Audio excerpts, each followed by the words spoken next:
स्वागत है दोस्तों। एक महत्वपूर्ण विषय पर मैं आपके समक्ष चर्चा करना चाहता हूं। चाहे वो नौकरी हो, चाहे एडमिशन। आजकल एग्ज़ाम होता है हर चीज़ के लिए, परीक्षा के माध्यम से होता है। और जिस तरह से ये परीक्षा जैसे कोई दे रहा हो तो उसमें ऑब्जेक्टिव टाइप का भी प्रश्न होता है। ओएमआर शीट पर आप देख सकते हैं, इस तरह के एग्ज़ाम होते हैं ओएमआर शीट पर। यानी कि आपको टिक करना पड़ता है या फिर जो गोले हैं उनको आपको डार्क करना पड़ता है। और जब ये हो जाता है तो फिर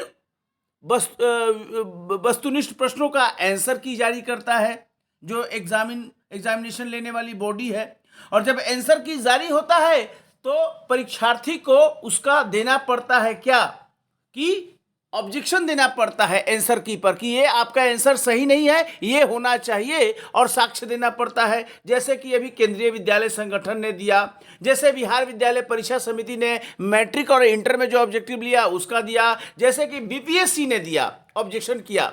लेकिन एक बात देखिए, जो बीपीएससी की चेयरमैन ने एक बात कहे हैं और उनका फ्रस्ट्रेशन भी दिखा रहा है कि उन्होंने मांगा था 68वीं बीपीएससी के लिए जो आंसर की जारी हुआ था। आप सब अवगत हैं, बीपीएससी का पीटी हुआ था 68वीं का, और उसका आंसर की बीपीएससी ने जारी कर दिया और कहा कि आप जो है इस डेट तक अगर कोई आंसर की पर आपत्ति है तो साक्ष्य के साथ आप बीपीएससी को ऑनलाइन सबमिट कीजिए।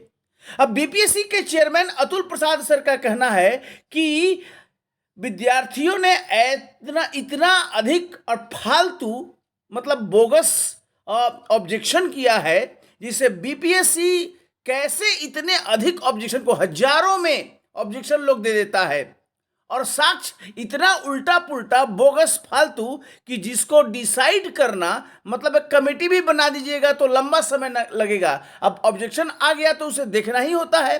तो कुल मिलाकर वही उनका कहना है, फ्रिवोलस ऑब्जेक्शंस, एकदम जिसे बोगस कहते हैं, फालतू कहते हैं, टोटली उसका कोई मतलब नहीं है आंसर की के साक्ष्य से। तो इस प्रकार 68वीं बीपीएससी पीटी में हुआ है। लेकिन यह केवल बीपीएससी का मामला नहीं है। अब अतुल सर का कहना है कि जो सीरियस स्टूडेंट नहीं हैं वो इस तरह के काम करते रहते हैं, ऐसे लोगों पर क्या उपाय किया जाए, जरूर कुछ होगा। Come with a cost, last line में लिख रहे हैं, अगली बार से it will come at a cost, no free ride any more. ये नहीं कि आप जो चाहिए अलूल जलूल रामायण महाभारत गीता आंसर की पर कुछ भी डाल दीजिए।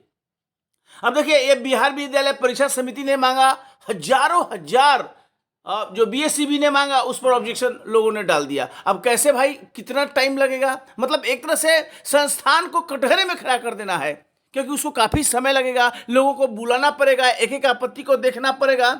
लेकिन मुझे लगता है कि केंद्रीय विद्यालय संगठन ने, और देखिए यहाँ पर केंद्रीय विद्यालय संगठन नई दिल्ली ने भी ऑब्जेक्शन मांगा है, तो ये कहा है कि 12/2 से 1 मार्च तक आप ऑब्जेक्शन दीजिएगा।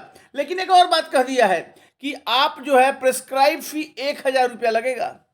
अब जो ये फालतू लड़का लोग है, मतलब कि जो सीरियस नहीं है और बस कुछ भी अटैच करके ऑनलाइन भेज दो, उन लोगों का हाथ रुक जाएगा, क्योंकि 1000 रुपया देना है। तो इसमें 1000 रुपया दीजिएगा तभी आप सबमिट कर पाएंगे। तो ये इंपॉर्टेंट है।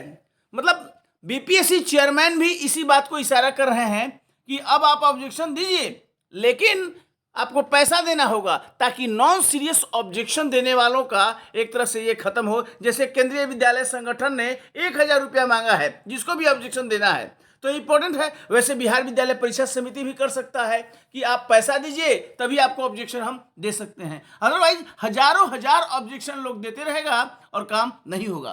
तो कुल मिलाकर नॉन सीरियस कैंडिडेट को रोक लगाने की एक तरह से तैयारी है, जिनके पास एक्सप्लेनेशन तो समझ में आता नहीं और वो कुछ भी एक तरह से उजूल फजूल जो है बीपीएससी को या बिहार बोर्ड को या कोई भी रिक्रूटिंग बॉडी को वो लोग अपना ऑब्जेक्शन कर देते हैं और फिर अंत में उसका कोई दूर दूर तक संबंध नहीं है, टोटली फ्रीवोलस होता है। इसी की ओर इशारा कर रहे हैं। I think the best KVS है, पैसा लगाइए तभी ऑब्जेक्शन वो सबमिट कर पाए, बिना फीस दिए, नो ऑब्जेक्शन, ताकि इन चीज़ों को होगा। क्योंकि आंसर की जारी करना ज़रूरी है एग्जाम के ट्रांसपेरेंसी के लिए, फेयरनेस के लिए, ताकि सब चीज़ें सेटल्ड वे में हो, कहीं पर कोई प्रॉब्लम ना हो। क्योंकि ओएमआर बेस्ड एग्जाम हो रहा है, इसलिए ज़रूरी है इन सब बातों पर ध्यान देना। बहुत बहुत धन्यवाद। Thank you very much.